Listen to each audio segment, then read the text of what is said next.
Let's talk about IEDs, Irrational Emotional Discharges. You've tuned in to When Your Mind Becomes the Scene of the Crime podcast. I'm Dr. Linda F. Williams. I take survivors of abuse and trauma from pain to purpose so that you take back your power, tap into the truth of who you are, and live your best life now.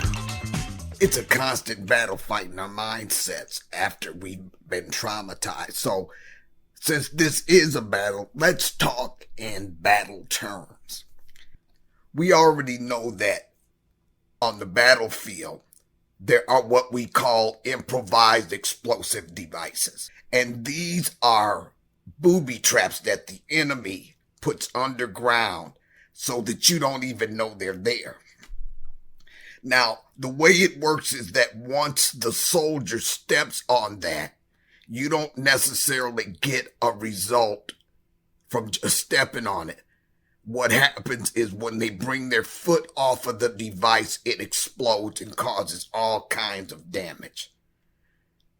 Now, I'm calling triggers irrational emotional discharges, IEDs. And what these irrational emotional discharges do is they set themselves up just below the surface. We're functioning. Hey, we're survivors. We've done what's necessary to get through it, right? And so we are just going along with our lives, and then something will happen and it will trigger us. And we have these irrational emotional discharges. That's what I'm calling triggers in this situation. And what these irrational emotional discharges are based in is irrational and unrealistic lies we've told ourselves about and as a result of our past. They're subconscious. They're insidious because they exist just below the surface, and they actually rule our lives because they're based in the lies that we've told ourselves. Now, we're walking around, we're going through life, we handling our business, right? Like for me, I was pretty good on the job, got a lot of awards and everything, but at what? One or two breakdowns, nervous breakdowns, because my life was chaotic. And I had trouble even in my career because my boss told me once I was unapproachable. And she was right. I was about ready to cuss her out for telling me that because that's who I was back then. But she was right. I was just tense and tensed up inside, and you never knew what bag I was coming out of. So I was living a life of these irrational emotional discharges. Now, these irrational emotional discharges would occur whenever an individual reacts to a here and now situation based on emotions triggered by the past. And I've said this in numerous videos. It's like getting snatched back to the past, but it's not serving us well because we're emotionally responding to situations that aren't even the way we're perceiving them. It looks to us like somebody misunderstood us or accused us, or somebody might remind us of somebody that did us wrong in the past, and we don't know why we don't like their behind. We just don't like their behinds, right? Or we get off in arguments or we fly off the handle. That's irrational emotional discharges. Now, I say that these IEDs exist in what I call Minefields. Now they're called mind, M-I-N-E fields in real battles, in war. But I call them Minefields because that's where these insidious beliefs, perceptions, and thoughts exist, in these minefields. And just as in minefields in war, they're planted with explosive devices, so our minefields are replete with destiny-destroying landmines. We don't know we're about to be triggered 1 second to the next, but there we go. So that's why I wanted to discuss this with you today. One false move and you're caught up in an IED designed to keep you off focus and sideline your destiny. Now, there's a whole lot that goes into not only the beliefs that we develop, but how trauma twists how we perceive things around us. So we couldn't get drawn into a trigger unless we perceived some kind of threat that caused us to emotionally and irrationally respond to the stimuli. In the here and now, give you an example. One day my boss called me in, and all this guy wanted to do was to encourage me to go back to school and get my degree. Now, I'm still with nothing but benevolence in that. He didn't have to even give a rip. Now, I'm talking from today's Linda looking back. He didn't have to even give a rip about whether or not my career moved forward or whether I finished a degree. But I was perceiving something completely different.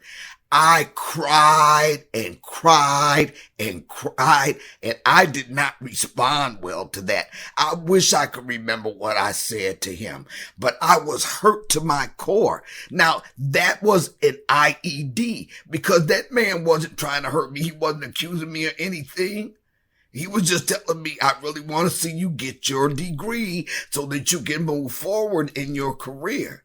Now, that's a real incident. That's a real IED. Now, what I want us to understand is that these IEDs are different for each one of us in multiple different situations. So we have to understand that, for example, if you're the type of person who has been shut down and you shrink back from conflict, let's say that there's a situation where there's an argument to ensue. It wouldn't even have to be an argument, okay? Let's say somebody disagreed in a conversation. Now, some of our IEDs would be shrink back, don't engage, don't even tell our side of the story, don't even explain our perspective on it. Some of us will go to the mat, argue and point, just argue. Both of those are irrational emotional discharges. And we're different because of the different ways that each of us dealt with or failed to deal with our past trauma. Okay. So getting your voice shut down and not being able to speak up for yourself in an interpersonal relationship or on the job or whatever it is, whatever causes you to react over the freaking top about something is an ID. Now, I'm talking to you about us, but you probably see this play out in other people. Now, imagine you got two traumatized people in a room. One acting out over here based on their trauma, the other one acting out over there based on their trauma. Trust me, ain't crap getting done right now. Ain't nothing getting accomplished because everybody's in IED mode. Now, there are things that you can do to help you to see these things coming before they detonate. And it's going to probably involve you involving other people you trust in your life. See, I've had it happen to me where I was just all up in arms and I just knew that I was right about something. But having asked somebody else who was in the room at the time, they didn't get that. Just like, no, I didn't see it like that. Or that's not what they said. And I was so darn sure of my perspective on the matter that I got mad at them for telling me that. How you gonna tell me that that's not what they said? How you gonna tell me that's not what went down? But everybody sees things differently. And if you could have somebody you could bounce things off of in any situation, whether it's a girlfriend and you're bouncing off something in an interpersonal relationship with your partner, or whether it's a colleague that you've got that's also your mentor, you can bounce things off of. Maybe, look, let me tell you this though. I have written so many emails and didn't send them. Okay? I wised up. Because I'm telling you, I know how to rat-tat-tat-tat-tat-tat. And so many times I would have regretted it if I would have sent that. So I've learned how to even just write it down. Just get it out, however way you're feeling it at the time, and then don't send the email. Or better yet, write it out so that you don't accidentally send the email, because that could be a mess right there, okay? But you got to figure out a way to... This is my greatest. Do this. Always remember that just because you see something a certain way does not mean you're seeing it the right way. If we could just accept that, so that, say we don't catch this irrational emotional discharge before it goes off, but afterwards we are able to pull ourselves back and go sit down and do some thinking, then just remember, okay, all right, I reacted like that. I could be wrong. And just because I'm seeing it this way does not make that the right way to see this thing, because our perspectives get so twisted by trauma. See, think about it. In order to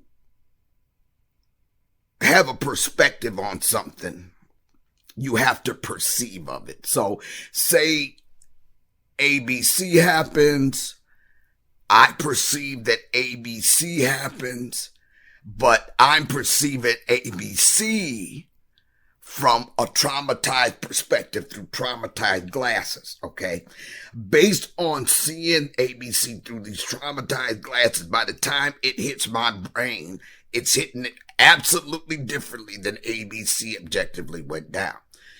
I am making decisions. I am responding based on what I perceived through traumatized glasses.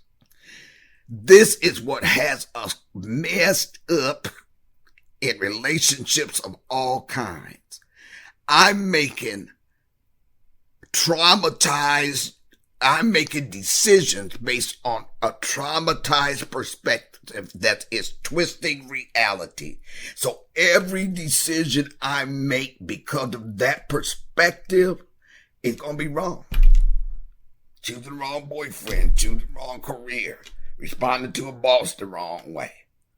If you're passive aggressive, they tell you to do A, you do B. Please.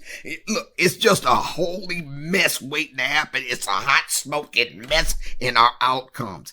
So I just wanted to give you a couple of tools.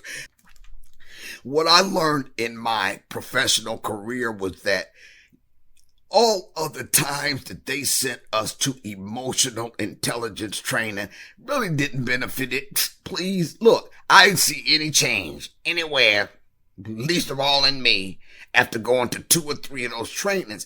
And after I retired, I did some research, and the research indicated that even if you're not traumatized, that going and sitting in the class talking about emotional intelligence is going to have no effect on the organizational culture at freaking all. And I found out that that's because even if you're not traumatized, where that transformation, that internal transformation from an emotional intelligence standpoint has to occur as you apply those principles in real life situations. And even though we get these emotional intelligence trainings on our jobs, really the transformation that has to occur for us to become more self-aware and more emotionally intelligent has to occur in our everyday personal lives as well. And because there's no accountability, there are no coaching, no mentoring in that regard. I went to a class. Now add all of that to the fact that emotionally traumatized people are not going to be able to respond well to the emotional intelligence training. And then you just got a cluster, you know what? I ain't even going to say the alphabet. It's just not going to work.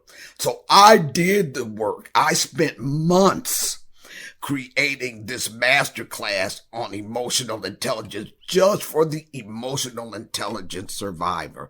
I am one, so I understood how that stuff played out in my life.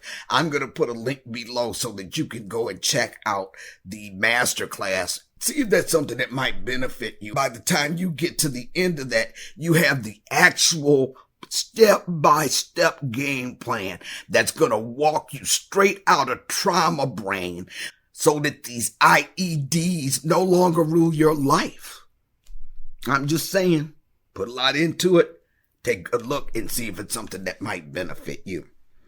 Also, why don't you take advantage of the complimentary breakthrough session I'm offering you? Just go to the link below, click through, make your 30-minute appointment at no cost. And what we're going to do, we're going to talk about what's your challenge and what would your life look like if that challenge wasn't there. And then as we speak, I'll be able to tell whether or not I would be a good fit with you. You'll be able to tell whether I would be a good fit with you. And then we can talk about possibly getting you on a specialized, customized program to walk you through to victory and to clear that trauma fog out of your head. Because look, been there, done that. Okay. Anyway, always remember your greatest power is realizing the truth of who you are. Know that truth. Thank you for joining me today on When Your Mind Becomes the Scene of the Crime podcast. Schedule your free breakthrough session now at lindafwilliams.com. That's lindafwilliams.com.